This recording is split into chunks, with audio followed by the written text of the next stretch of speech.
Now at 5, Kansas drivers should be aware of a new law designed to improve roadside safety. Plus, fire departments feel the strain as volunteer numbers continue to decline, and the Senate narrowly passes President Trump's spending bill after a marathon vote session. I'm Erica Brown in Washington with more as the legislation now moves to the House for a final vote. The 4 states' most watched news starts now. Kansas drivers should be aware of changes to the state's move over law taking effect today. This is KOAM News at 5. I'm Dow Quick. It's one of more than 100 new laws going into effect in Kansas. The move over law previously required drivers to slow down or move over a lane for emergency tow and utility vehicles. Well, now the law requires drivers to move over if possible and slow down when passing any car with hazards or warning signals. Kansas Department of Transportation reported that almost 1,000 empty vehicles were struck on the side of the road from 2018 to 2023. It's a problem the Cherokee County Sheriff's Office hopes the law will address. Parked vehicles, unoccupied vehicles have been getting hit roadside, or vehicles that have been occupied. We definitely want everyone to feel safe while they're out here on the roads for Cherokee County, and we want everyone to be operating their vehicles in accordance to law. Cherokee County Sheriff's Department says drivers now face a $75 fine if they fail to move over or slow down to a safe speed. Let's check in with Chief Meteorologist Doug Heddy now for our first look at the weather. Well, of course, we're halfway through 2025. We are into July of 2025. And of course, in just a few days is the 4th of July. So let's take a look at it. It could be hotter. So at least, it's going to be hot, but could be worse. 86 by noon, 90 by 5. By fireworks times, backing down to about 78. We are going to be dodging a couple random storms, so we got to watch that. Where are we sitting on rain for the first 6 months? We're at over 27 inches. We have a nice little surplus. It would be fine if we dry out a bit, but we have plenty of rain chances in the forecast. Not tonight, not really tomorrow. Most of the rain is staying to our south, which is good. Through the evening hours, 80s into the 70s into the upper 60s. We're going to look all the way through your holiday weekend here in just a bit. A few as Independence Day approaches, a lot of fire departments in our area and across the nation are struggling to find enough volunteer firefighters. Volunteerfirefighter.org says the shortage is especially notable in rural areas. The Girard, Kansas fire chief says volunteers help ease the load for the whole team. Department here, our run volume is up this year from last year due to, a lot of it's medical calls that we've increased. With our staffing and stuff, like now our department, we run a lot of EMS calls within the city here. Fire chief says you can help. They want to urge residents to ensure all fireworks are properly extinguished. The Kiwanis Club of Joplin is launching a Patriotic flag display subscription program. A donation of $50 will get you a flag and pole placed in your yard for 5 patriotic holidays like the 4th of July. Local Boy Scouts will help hang and take down the flags, and you have the option to keep them up all year if you like. The Kiwanis Club will also replace any faded or damaged flags.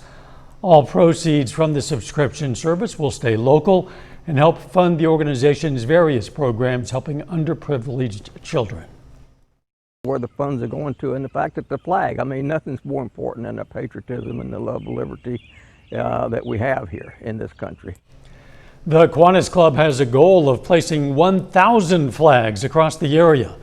They say the program isn't limited to Joplin. They're willing to place them in Webb City, Carterville, and other nearby towns. You can learn how to sign up on our website. Of course, that's KOAMnewsnow.com. The Missouri Department of Conservation says it's the time of year to be aware of wild hemlock. It's potentially dangerous to humans, pets, and livestock. The plant toxins can be absorbed into the skin and affect the nervous system. It's a concern for ranchers in particular because it can poison their livestock even after it's cut.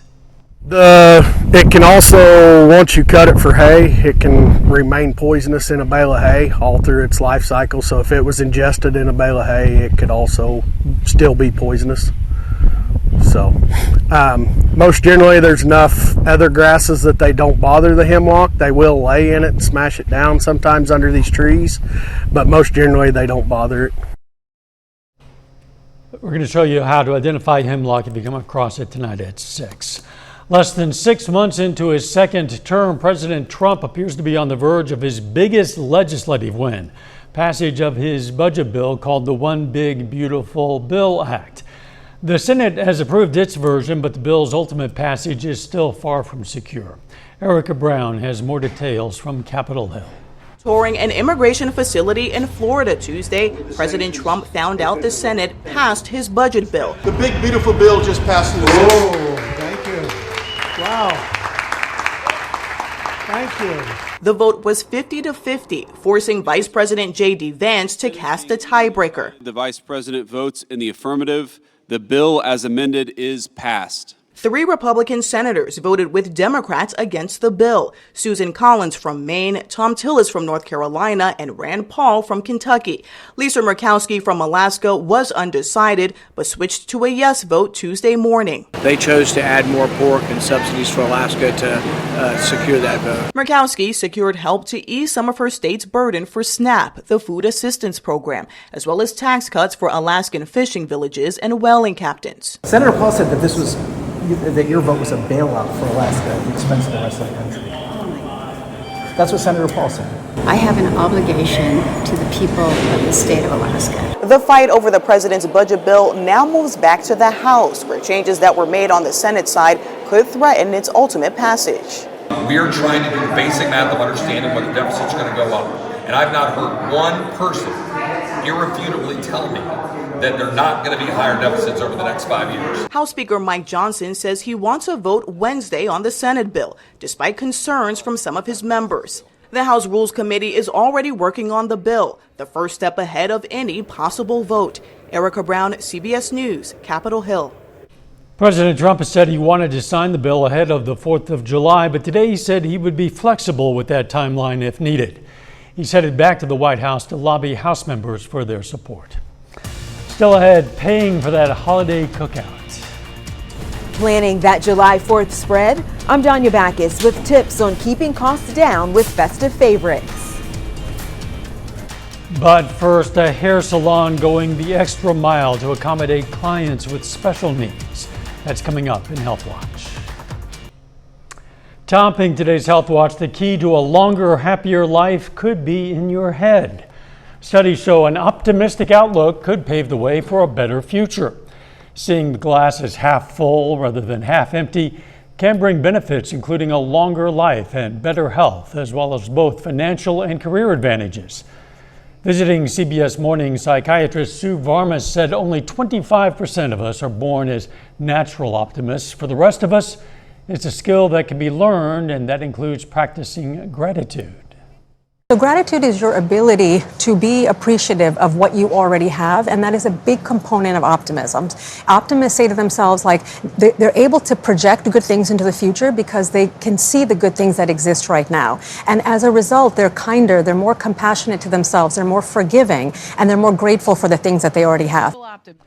In her book, Practical Optimism, Dr. Varma warns against blind optimism, which means burying your head in the sand to avoid difficult issues.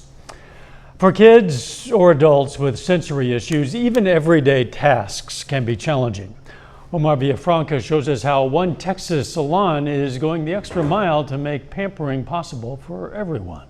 You got your shoes off, you're ready. When simple things are hard to do, it can be frustrating. For Ashley Velasquez, take a little bit off the top. That was taking her 4-year-old son Julian to the barbershop to get a haircut. He doesn't like hair on his ears, and so we've always had to keep his hair short, or he would scratch until he would bleed.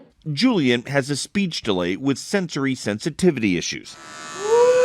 So the buzzing of hair clippers and the snipping sound of scissors near his ears could trigger what every parent dreads in public: a meltdown. Mostly it was like kicking and scratching and yelling and screaming.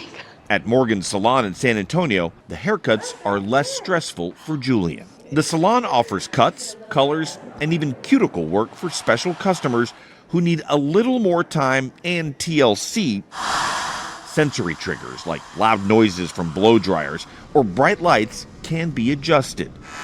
Even the vibrations from the clippers, which can scare some customers, are slowly introduced. I messed up your hair. There we go. Salon manager Katrina Venzer Vargas says the customer's comfort level is as important as the haircut. If they want to cut their hair up there in the waiting area, if they want to walk around and we follow them while they get their hair cut, we've even had them playing in the sink with the water while we do a haircut.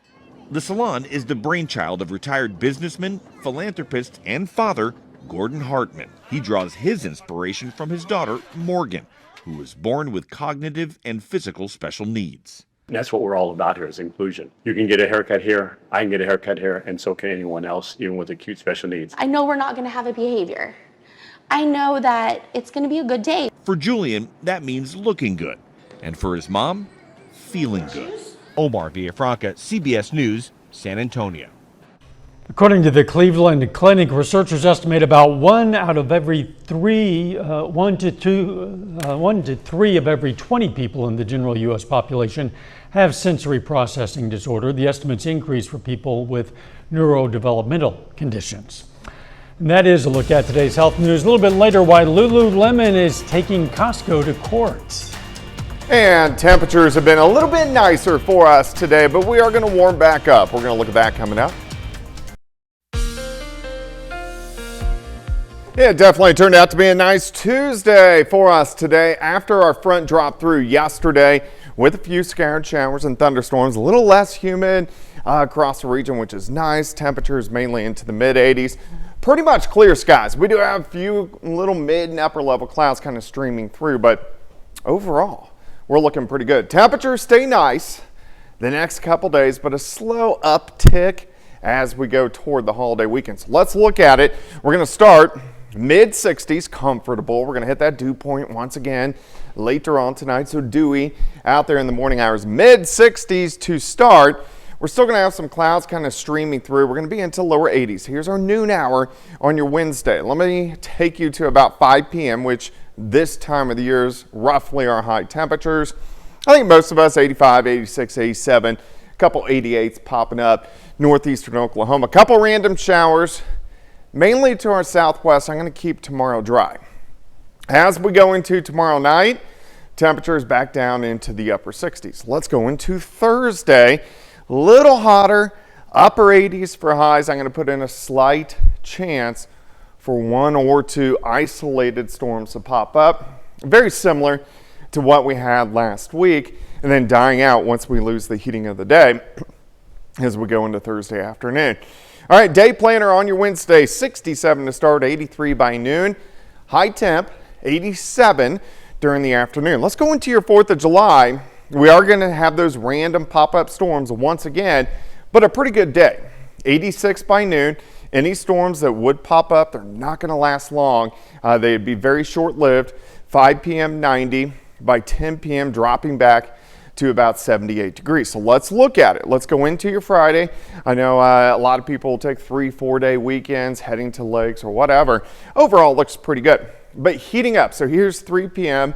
Better chances for a few thunderstorms to our west, but we are going to have some hit and miss little guys as we go into Friday evening. As we work through the night into Saturday morning, a band of showers and thunderstorms most likely is going to work through, and then we get pop-up storms again as we go into Saturday afternoon. Overall, if you are heading to the lakes, these are going to be shorter lived, but we are going to have them out there. Heading through the rest of your holiday weekend, another band of storms Saturday night into Sunday morning, and then again, a few pop-up storms Sunday afternoon. There's a front that kind of drapes through our region and stays here. This is going to give us the returning of those daily afternoon storms. 90 on Saturday, on Sunday, high temp, 89 degrees. Looks good right now. Nice shot, indigo sky, casino and resort through the evening hours, 80s into the 70s. You can see temps right now, most of us 86, 87, a couple 88s once you get into our western counties. But here's the good news.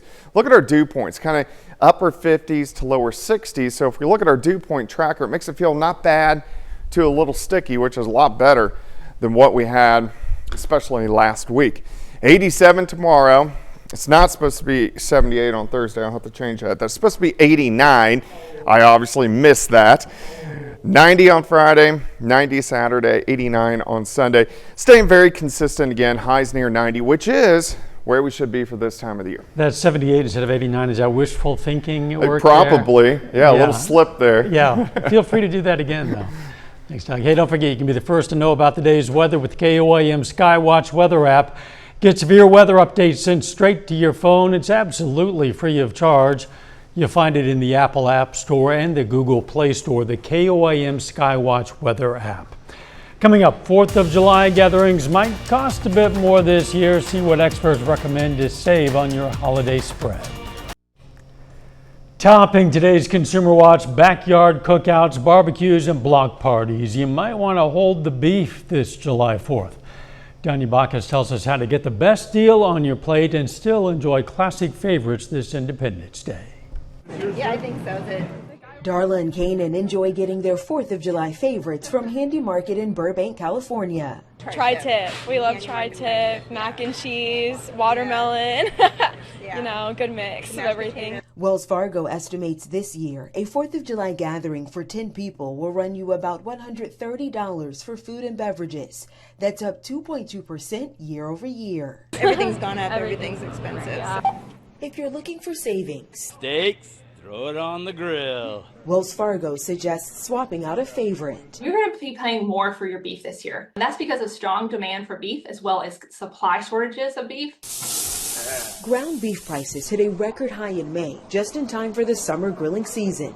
Ranchers have been dealing with drought, high grain prices, and inflation, forcing many to reduce the size of their herds. An easy win there would be to add chicken to your menu. That's a great value. Economists say it's about shopping smart this 4th of July. Take advantage of in-season domestic produce like watermelon and strawberries, and even broccoli and cauliflower. Economists recommend consumers comparison shop for better deals. You can often do this online. Instead of pre-cut fruits and veggies, buy whole and cut at home. For soft drinks, buy the liter and bring cups. It's likely cheaper than the can. You can also divide and conquer. Maybe think about this being an option for BYOB for your guests. Have them bring items, some different beverage items to help with that. For Darla and Kanan, price isn't going to stop the fun. You got to celebrate. And have festive food for a happy 4th. Danya Bacchus, CBS News, Burbank, California.